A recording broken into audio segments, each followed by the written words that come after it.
The leak in the basement pipe had been dripping for 3 days, and I finally got around to fixing it on a Tuesday night. Funny how the smallest problems become the biggest revelations. I was tightening the joint when I heard voices upstairs, my daughter Addie and my wife Mira having one of their heart-to-heart conversations. "Dad wouldn't know a real woman if one bit him," Addie said, her voice carrying that casual cruelty only college kids master. "He's just a glorified plumber with a lucky stock tip. Why do you even stay with him, Mom? You and Grandpa built this company. He's just burden." I set down my wrench and listened. 23 years of marriage, and this is what my family really thought of me. Nice to know I'm the family mascot, like a lucky rabbit's foot with calluses.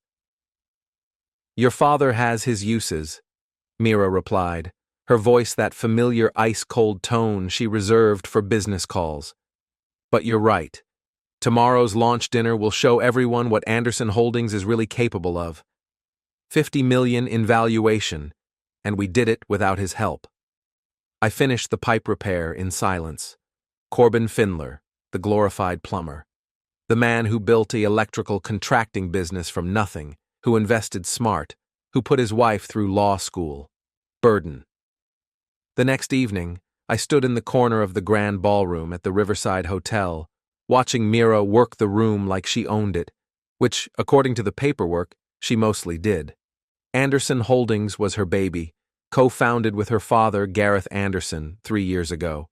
I'd provided the initial funding, $2 million from my business sale, but my name stayed off the incorporation papers at their request. "Keep it clean," Gareth had said back then. "Blue-collar money makes investors nervous." The room buzzed with investors, city council members, and local business elite. Mira wore her power suit like armor, her blonde hair pulled back in that severe style she favored for important meetings. She was presenting the company's expansion plans to a crowd of potential partners. "Anderson Holdings has achieved remarkable growth," she announced from the small stage. "We've secured partnerships with 3 major municipalities and expanded our consulting services across the region. Our current valuation stands at 50 million, with projected growth of 30% annually." Applause filled the room. I sipped my whiskey and watched my wife bask in the attention. Gareth stood beside her, silver-haired and confident, every inch the successful businessman. He'd made his fortune in real estate development before retirement, and Anderson Holdings was his comeback project. After the presentation, I approached them near the bar. "Congratulations," I said. "The numbers look impressive. If you need any additional capital for the expansion, I could—" "We don't need your spare change," Mira interrupted, her smile sharp enough to cut glass. "This is a 50 million business, Corbin. We're past the point where your little contributions matter." Gareth chuckled, adjusting his silk tie. "No offense, son, but we're playing in the big leagues now. Your electrical work was fine for getting started, but we need real money. Professional money." The conversation around us continued, but their words echoed in my head. Spare change. Little contributions. I nodded politely, excused myself, and stepped outside onto the hotel's terrace. The night air was cool against my face as I pulled out my phone. I scrolled through my contacts until I found the number I needed. David Chen, my investment manager at Pinnacle Financial. We'd worked together for 15 years, ever since I sold my first business. I typed a simple message. "Activate contingency memo Anderson Holdings. Authorization code. Finlor 7739. The message sent with a soft whoosh. I slipped the phone back into my pocket and returned to the party. Most people don't understand how business partnerships really work. They see the handshakes and contracts, but they miss the fine print. When I provided funding for Anderson Holdings, David and I had insisted on certain protections: observer rights at board meetings, approval authority for major partnerships, guarantor status for key supplier relationships. Mira and Gareth had signed everything without reading the details. Why would they? It was just spare change from a glorified plumber. The contingency memo wasn't about cash, it was about leverage. My signature guaranteed credit lines with 6 major suppliers. My investment status triggered governance clauses that required my written consent for strategic decisions. My observer rights included veto power over reputational risk issues. The memo I'd just activated would automatically notify the board chair, corporate counsel, and all guaranteed vendors of my withdrawal from these positions. It included a public recording of tonight's remarks as context for reputational concerns. I was finishing my second whiskey when I noticed Mira's phone buzzing against the bar. She glanced at it, frowned, and stepped away from her conversation with the mayor's wife. "What do you mean, emergency session?" she said into the phone, her voice rising slightly. "Tonight? That's impossible." Gareth joined her, his face clouding as he listened to his own phone. Around the room, other phones began buzzing. Board members, investors, partners, all receiving the same automated notifications.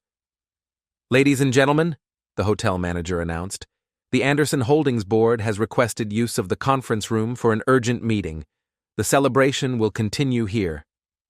I watched Mira's face cycle through confusion, anger, and something approaching panic.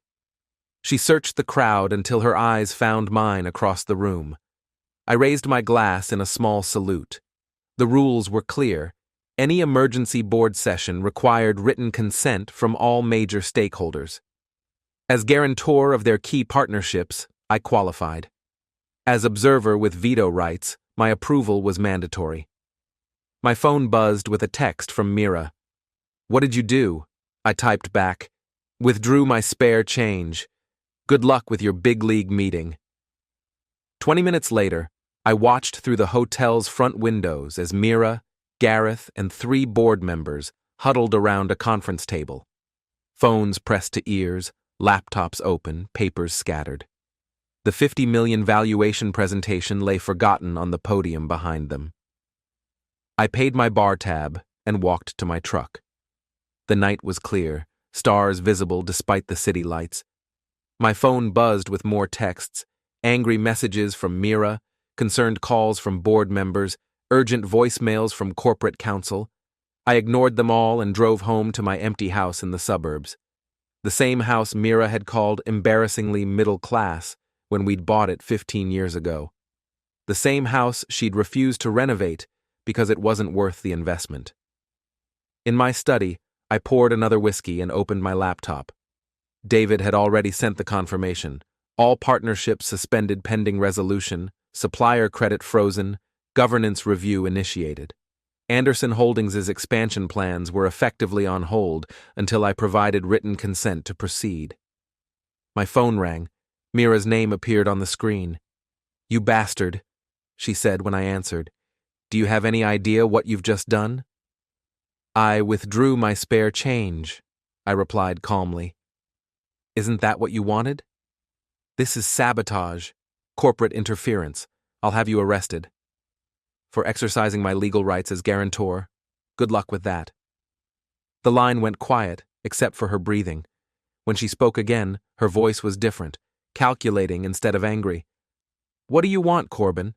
Money? A bigger percentage? Name your price." "I want you to remember this moment," I said. "Every time you think about calling someone burden, remember that burden can sink your ship." I hung up and turned off the phone. Outside, the neighborhood was quiet. Porch lights glowed in windows, families settling in for the night. Normal people living normal lives, unaware that a 50 million empire had just crumbled because of a conversation overheard through a basement ceiling. I finished my whiskey and went to bed. The rumors started before I even had my morning coffee. In a town like ours, big enough for secrets, small enough for gossip, news traveled faster than wildfire. By Thursday morning, everyone knew Anderson Holdings was in crisis mode. I was at Murphy's Diner, reading the business section over eggs and toast, when Eli Branson slid into the booth across from me. Eli and I went way back, high school buddies, best man at each other's weddings, business partners on a few small deals. These days, he ran a struggling car lot on the east side of town. "Heard you really screwed the pooch yesterday," he said, signaling the waitress for coffee. "Mira's telling everyone you sabotaged her company out of spite." "Mira says a lot of things," I replied, not looking up from my paper. "Most of them aren't worth repeating." Eli leaned forward, lowering his voice. "Come on, Corbin. This is me you're talking to. What really happened?" I studied his face, the practiced concern, the eager curiosity. Eli had always been a gossip, but something felt different about his interest. Too intense, too personal. "Nothing happened," I said. "I exercised my legal rights as an investor. If that caused problems, maybe they should have read their contracts more carefully." "Legal rights." Eli shook his head. "You always were too smart for your own good. But this is going to backfire, you know. Mira's connected. Her father's connected. They'll find ways to hurt you back." "Let them try." I left a 10 on the table and walked out. Through the diner's front window, I watched Eli immediately pull out his phone. Interesting. In 15 minutes, I'd given him nothing useful, but he was reporting back to someone anyway. The rest of the morning brought a parade of phone calls. Suppliers wanting clarification on their contracts, board members demanding explanations, corporate lawyers speaking in careful, measured tones about fiduciary responsibilities and legal exposure. I answered them all with the same response. My investment manager would handle all communications going forward. Any questions about my decision should be directed to Pinnacle Financial. Around noon, my daughter Addie called. "Dad, what the heck is going on?" Her voice carried that particular mix of confusion and accusation that only family can master. "Mom's freaking out. Grandpa's talking about lawyers. Everyone's saying you destroyed the company." "I didn't destroy anything," I said. "I simply withdrew my financial backing. Companies rise and fall on their own merits." "But why? This makes no sense. You've been supporting Mom's business from the beginning." I almost told her. Almost explained about the conversation I'd overheard, about being called burden and a glorified plumber. But Addie was Mira's daughter as much as mine, and in this family, loyalty ran along predictable lines. "Sometimes people show you who they really are," I said instead. "When that happens, you have to decide whether to keep pretending or start responding accordingly." "That's cryptic even for you, Dad. Look, whatever this is about, can't you just fix it? Mom's really upset." "I'm sure she is." After hanging up, I drove across town to Vic's boxing gym. Vic Kowalski had been my coach back in high school, and his gym was one of the few places in town where a man could think without interruption. The old brick building smelled of sweat, leather, and determination, honest smells from honest work. "Heard you've been making waves," Vic said as I wrapped my hands for the heavy bag. He was past 70 now, but still moved like a fighter. "Town's buzzing about Anderson Holdings." "People love drama," I replied, starting my warm-up routine. "Gives them something to talk about besides the weather."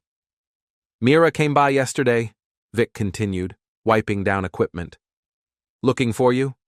Seemed pretty worked up." That stopped me mid-punch. "Mira was here?"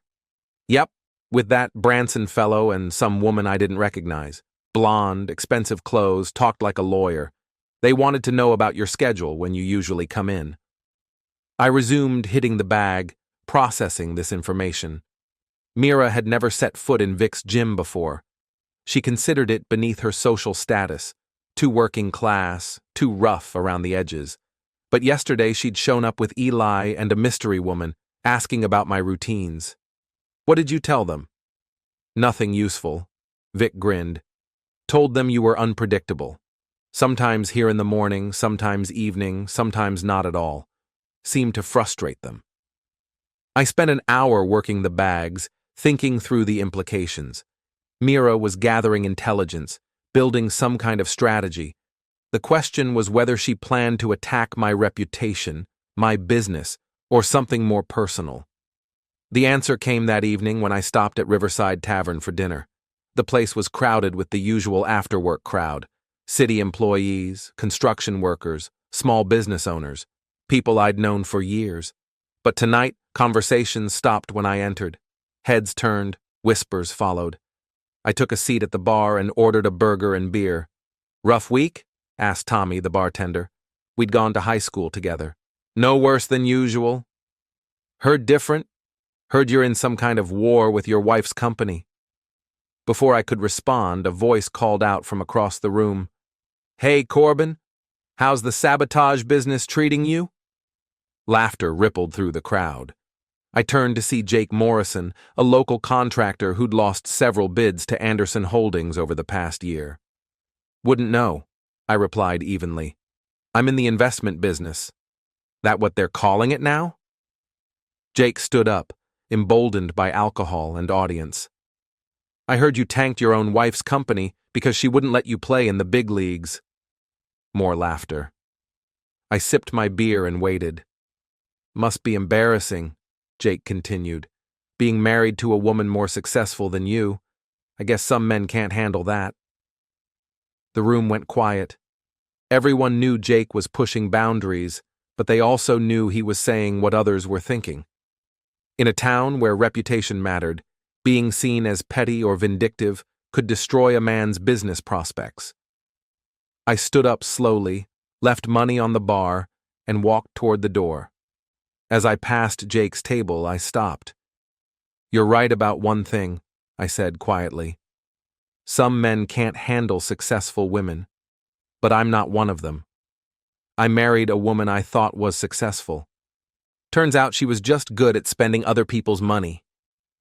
I left before he could respond. Outside, the parking lot was half empty. I was unlocking my truck when footsteps approached from behind. "That was well handled," a woman's voice said. I turned to see the blonde woman Vic had described, expensive clothes, lawyer-bearing, predatory smile. She was older than Mira, maybe mid-40s, with the kind of polished appearance that screamed corporate executive. "Do we know each other?" I asked. "Tina Voss. I'm a friend of your wife's. We need to talk." "No, we don't." I started to get in the truck, but she moved closer, blocking my path. "Actually, we do.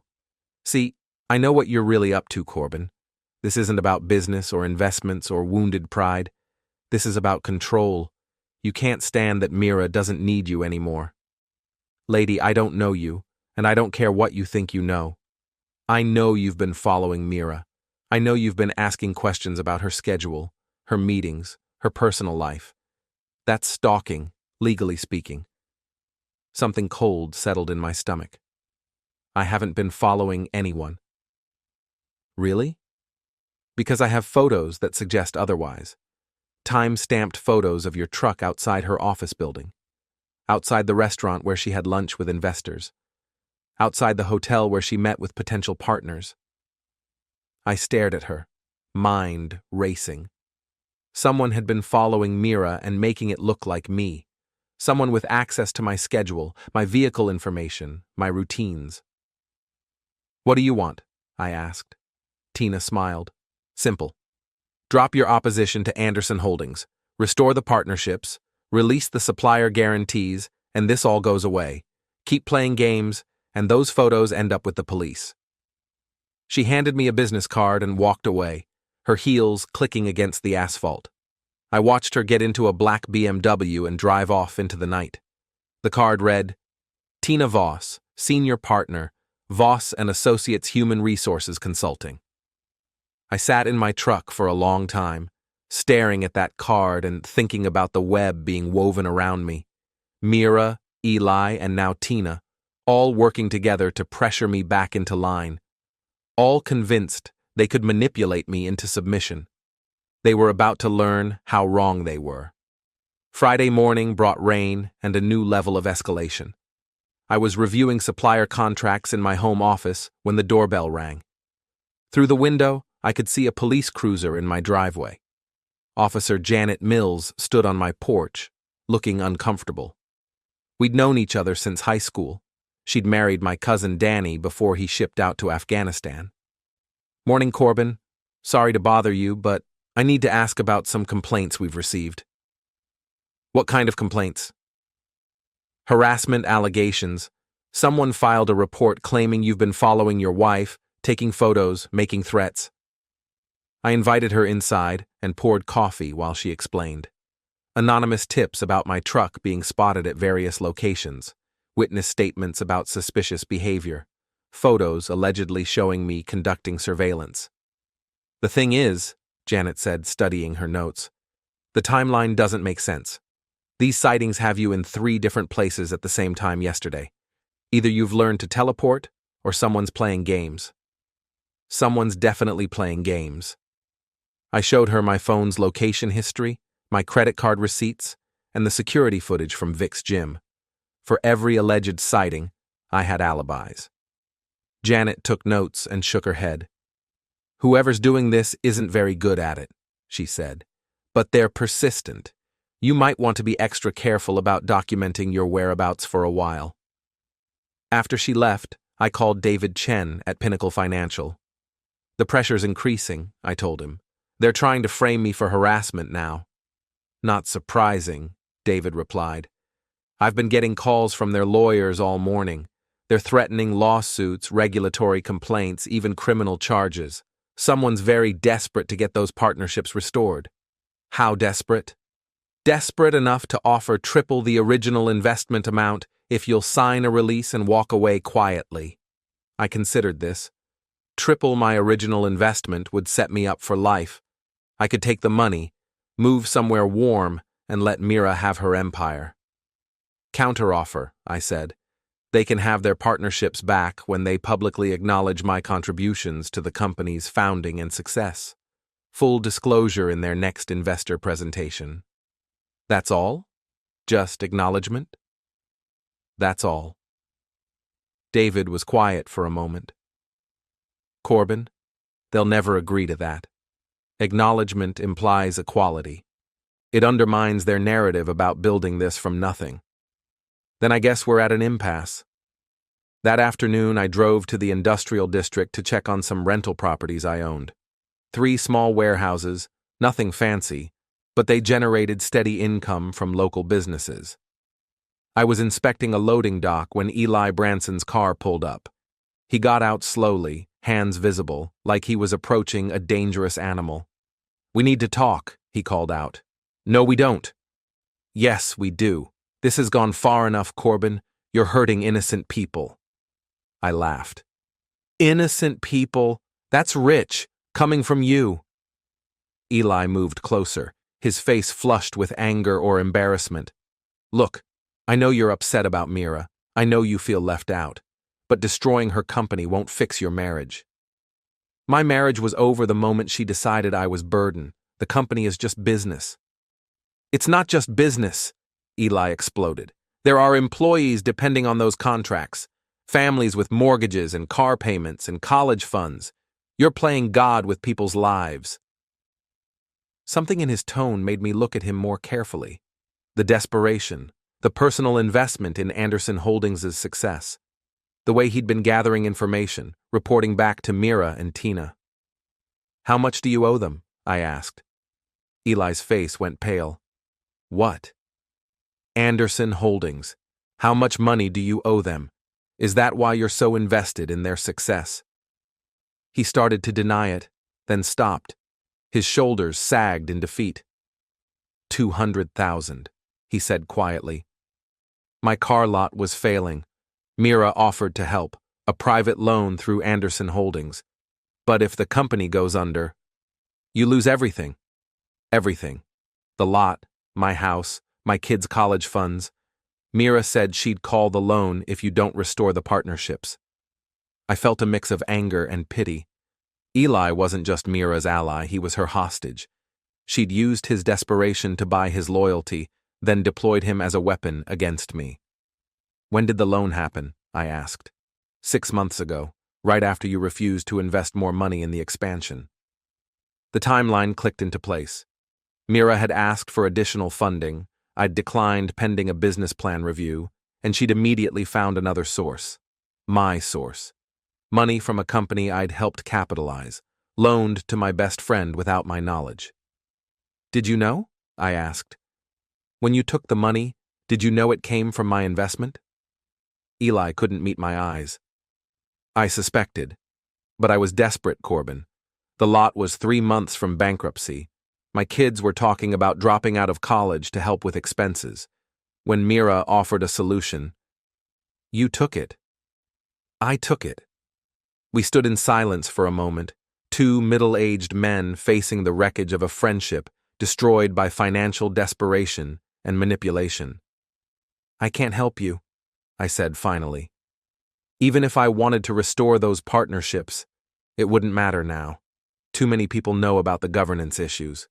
The board would demand a full audit before proceeding. Then we're all screwed. No, you're screwed. Mira and Gareth will find other funding sources.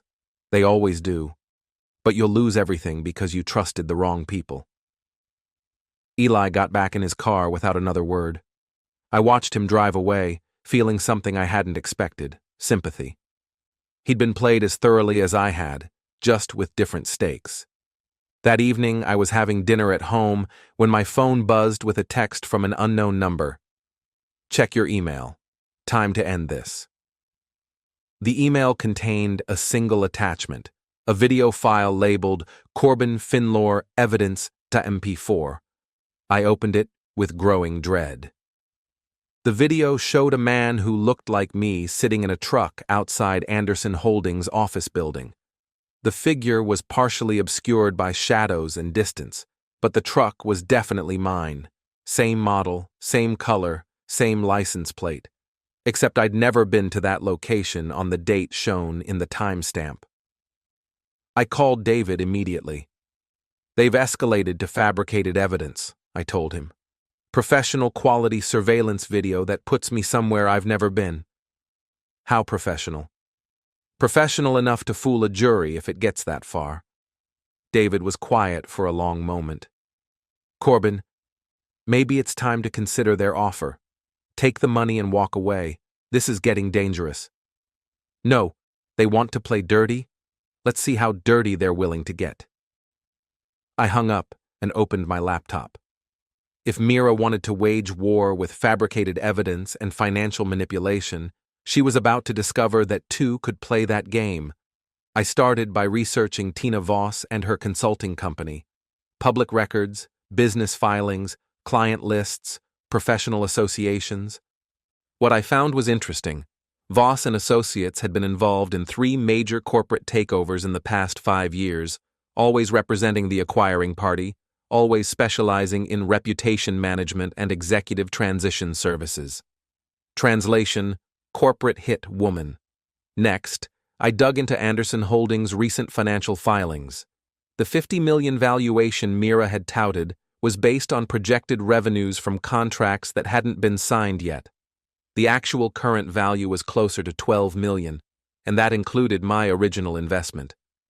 But the most interesting discovery was buried in the supplier agreements. The governance clauses I'd insisted on weren't just about my observer rights. They also included automatic termination triggers if the company engaged in fraudulent practices or misrepresented its financial status. Mira's public claims about the $50 million valuation, combined with the fabricated evidence against me, might constitute exactly the kind of fraudulent practices those clauses were designed to prevent. I smiled and reached for my phone. Time to activate a few more contingency plans. Saturday morning, I sent 3 carefully crafted emails. The first went to the Anderson Holdings Board of Directors, copied to Corporate Counsel and the SEC. It included documentation of the company's misrepresented valuation, evidence of fabricated harassment claims, and a formal request for an independent audit of all financial statements and business practices. The second went to Tina Voss, with copies to her professional licensing board and the Better Business Bureau. It contained a detailed complaint about unethical business practices, including evidence of her involvement in fabricating surveillance footage and coordinating harassment campaigns. The third went to Mira directly. Conference room at Riverside Hotel, 2 p.m. today. Come alone or the local news gets copies of everything. By noon, my phone was ringing constantly. Lawyers, board members, corporate executives, all demanding explanations, threatening lawsuits, promising consequences. I ignored them all and drove to the hotel. The conference room was the same one where Anderson Holdings' emergency board meeting had collapsed 3 days earlier. Fitting venue for what I hoped would be the final act of this drama. Mira arrived at exactly 2 p.m., but she wasn't alone. Gareth and Tina flanked her like bodyguards, their faces grim with determination. "You said come alone," Mira said, as they took seats across from me. "I said a lot of things. You haven't been listening." Gareth leaned forward, his silver hair perfectly styled despite the circumstances. "Let's cut through the dramatics, Corbin. What's your price? What will it take to make this go away?" "Nothing you're willing to pay?" "Try us," Tina interjected. "We're prepared to be very generous." I opened my laptop and turned it toward them. The screen showed a detailed financial analysis of Anderson Holdings. Real numbers, not the inflated projections they'd been selling to investors. "Your company is worth $12 million, not 50, I said. "Your expansion plans are based on contracts you don't have with clients who haven't committed. Your entire business model is a house of cards held together by my guarantees and supplier relationships." Mira's face flushed red. "That's not true. We have confirmed interest from—" "You have letters of intent, non-binding expressions of possible future consideration. In the real world, that's called wishful thinking." Gareth studied the screen, his expression shifting from anger to concern. "Where did you get this information?" "Public records, SEC filings, supplier contracts. Amazing what you can learn when you actually read the documents instead of just signing them." I clicked to the next slide, which showed the fabricated surveillance footage alongside my actual location data for the same time period. "Someone went to considerable trouble to frame me for harassment," I continued. "Professional quality video editing, coordinated witness statements, even fake license plates. That level of sophistication doesn't come cheap." Tina's face had gone pale. "You can't prove we had anything to do with—" "I can prove you were present at every location where witnesses claim to see me. I can prove your consulting company specializes in exactly this kind of reputation destruction. And I can prove that Anderson Holdings paid your firm $200,000 last month for crisis management services." The room went silent, except for the hum of the air conditioning. "Here's what's going to happen," I said, closing the laptop. "Anderson Holdings will issue a public statement acknowledging that its previous valuation claims were premature and based on preliminary projections. The company will undergo an independent financial audit, and all harassment claims against me will be withdrawn." "And if we refuse?" Gareth asked. "Then Monday morning, every major news outlet in the state gets copies of everything. The fabricated evidence, the financial misrepresentations, the coordinated campaign to destroy my reputation. I'm sure the business community would find it very educational." Mira finally spoke, her voice barely controlled. "You're destroying us. 20 years of marriage, and you're willing to destroy everything we built together." "We didn't build anything together," I replied. "I provided funding, you provided ambition, and your father provided connections. But the moment you decided I was burden, our partnership ended." "This is about ego," she continued. "You can't stand that I succeeded without you." "No, this is about respect, something you never learned to show." I stood up and gathered my papers. "You have until Monday morning to decide. Public acknowledgement and independent audit, or public humiliation and federal investigation." "Wait," Tina said as I reached the door. "There has to be another solution, something we can work out." I turned back to face them. There was.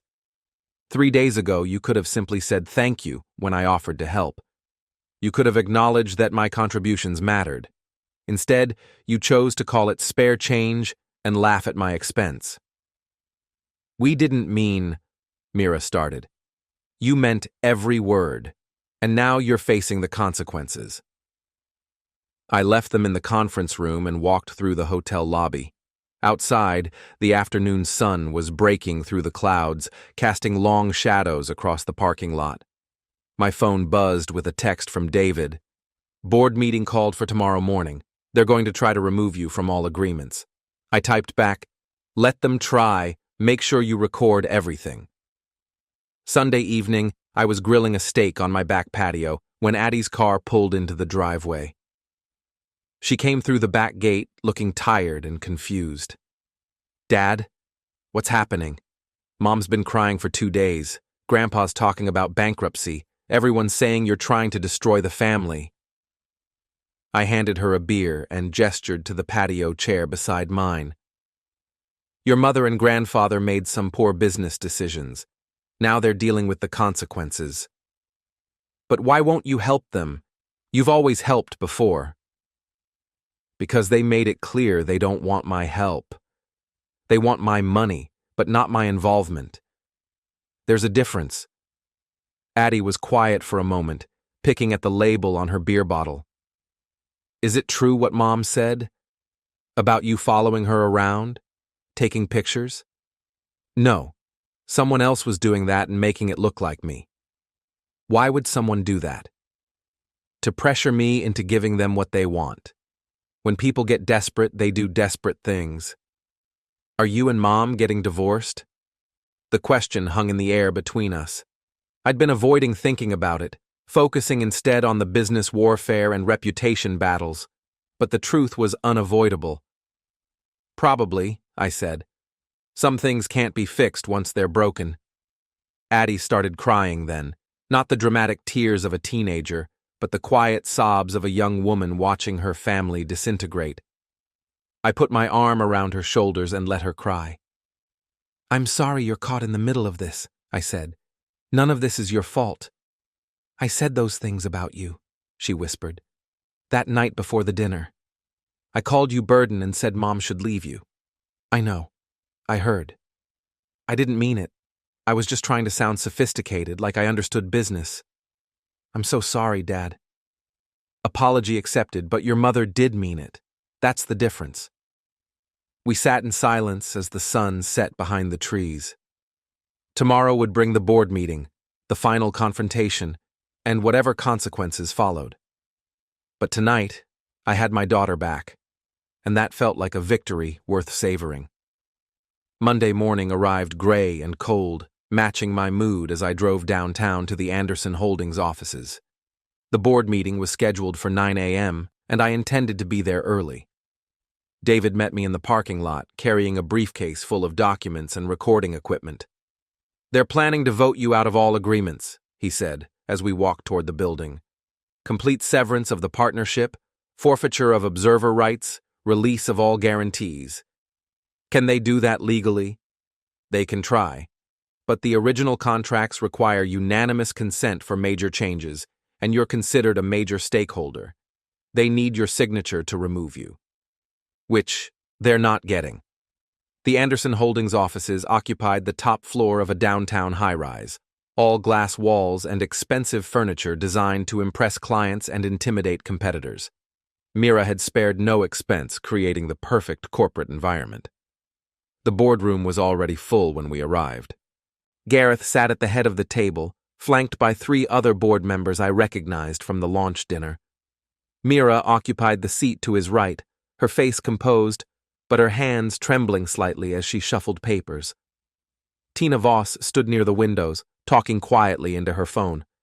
She ended the call when she saw me enter. "Gentlemen," Gareth said without preamble, "let's begin. We're here to address the current crisis facing Anderson Holdings and determine the best path forward." "The best path forward," I replied, taking my seat, "is honesty. Something this company seems to have forgotten." One of the board members, Patricia Wells, a local bank president, cleared her throat. "Mr. Findler, we appreciate your past contributions to the company, but recent events have made your continued involvement untenable." "What recent events? My exercise of legal rights? My refusal to be called burden in public?" "Your harassment campaign against company executives," Tina interjected. "Your deliberate sabotage of business relationships. your threats against the company's reputation and financial stability. I smiled and nodded to David, who opened his briefcase and removed a stack of documents. Harassment campaign? I said. You mean the fabricated surveillance footage your company produced? The fake witness statements? The coordinated effort to frame me for crimes I didn't commit? David distributed copies of our evidence to each board member. Time-stamped location data, financial records showing payments to Tina's consulting firm, analysis of the doctored video footage. Patricia Wells studied the documents, her expression growing darker by the page. Ms. Voss, can you explain these payments from Anderson Holdings to your consulting firm? Crisis Management Services, Tina replied smoothly. Standard corporate reputation protection. Standard? I laughed. Fabricating evidence is standard? Coordinating false police reports is standard? What other standard services has your firm provided? Gareth tried to regain control of the meeting. Regardless of these allegations, the fact remains that Mr. Findler's actions have damaged the company's ability to operate effectively. We need to move forward without his involvement. Fine, I said, but moving forward means acknowledging the truth about this company's actual financial position. I nodded to David again, who activated the room's presentation screen. Our financial analysis appeared in stark detail. Real revenues, actual contract values, honest projections based on confirmed commitments rather than wishful thinking. Anderson Holdings is worth $12 million, I announced, not $50 million. The expansion plans are based on contracts that don't exist. The entire business model is fraudulent. That's not true, Mira finally spoke, her composure cracking. We have confirmed interest from multiple clients. The projections are conservative estimates based on letters of intent, I interrupted. Non-binding expressions of possible future consideration. In other words, worthless paper. Patricia Wells was taking notes, her banker's instincts clearly troubled by what she was seeing. These numbers are significantly different from what we were presented during the funding discussions. Because those presentations were lies, I said. Designed to inflate the company's value and attract investors who wouldn't have committed money based on the real numbers. The room erupted in angry voices, board members demanding explanations, Gareth insisting the projections were reasonable, Mira claiming I was distorting the data out of spite. I stood up and waited for quiet. Here's what's going to happen, I said when the voices died down. Anderson Holdings will issue a public correction of its valuation claims. The company will undergo an independent audit by a firm chosen by the board, not by management. All harassment claims against me will be withdrawn and publicly retracted. And if we refuse? Gareth asked. Then this afternoon, every business reporter in the state gets copies of everything we've discussed today. The fabricated evidence, the financial misrepresentations, the coordinated campaign to destroy my reputation. I'm sure the SEC would also find it interesting reading. Tina stepped forward, her professional mask finally slipping. You're bluffing. You wouldn't destroy your own wife's company. Watch me. I gathered my papers and headed for the door. You have until 5 p.m. to decide. Public acknowledgement and independent audit or public humiliation and federal investigation. Corbin, wait, Mira called out. Please, can we talk privately? I stopped at the door but didn't turn around. We had 20 years to talk privately. You chose to have this conversation in public instead. I'm sorry, she said, her voice breaking. I'm sorry about what I said at the dinner. I'm sorry about calling your contributions spare change. I was trying to impress investors, and I said things I didn't mean. No, I replied, finally turning to face her. You said exactly what you meant. The only thing you're sorry about is getting caught. I left them in the boardroom and walked to the elevator. Through the glass walls, I could see them huddled around the conference table, phones out, voices raised in urgent discussion. The elevator doors closed, and I descended toward the lobby. My phone was already buzzing with calls and texts, reporters who'd somehow gotten wind of the story, lawyers offering their services, business associates wanting to know if the rumors were true. I ignored them all and drove home.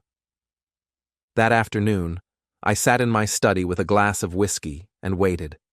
At 4:47 p.m., my phone rang. Patricia Wells's name appeared on the screen. Mr. Findler, we've reached a decision. Anderson Holdings will issue a public statement acknowledging that previous valuation claims were preliminary and subject to revision. We'll engage an independent auditing firm to review all financial statements and business projections, and all harassment allegations against you will be formally withdrawn. And my partnership agreements? Remain in effect with full observer rights and veto authority over major decisions. Thank you, Patricia. I think this is the beginning of a much more honest relationship. After hanging up, I poured another whiskey and walked onto my back patio. The sun was setting behind the trees, painting the sky in shades of orange and red. My phone buzzed with a text from Mira. You won. I hope you're satisfied. I typed back, I didn't win anything. I just stopped losing. The house felt different now, quieter, but also more peaceful. Tomorrow would bring new challenges, divorce proceedings, and the complex work of rebuilding relationships with my daughter and the business community. But tonight, for the first time in years, I felt like I could breathe again. The Anderson Holdings crisis would make headlines for weeks. The independent audit would reveal even more financial irregularities than I'd suspected. Tina Voss would lose her professional license and face criminal charges for evidence fabrication. Gareth would retire in disgrace, his reputation in ruins. And Mira? She would survive, as people like her always do, diminished, chastened, but still standing, still convinced that she was the victim in all of this. But that was her problem now, not mine. I finished my whiskey and went inside to start planning my next move. After all, I had a company to rebuild, this time with partners who understood the difference between spare change and the foundation that holds everything together. The war was over. The real work was just beginning.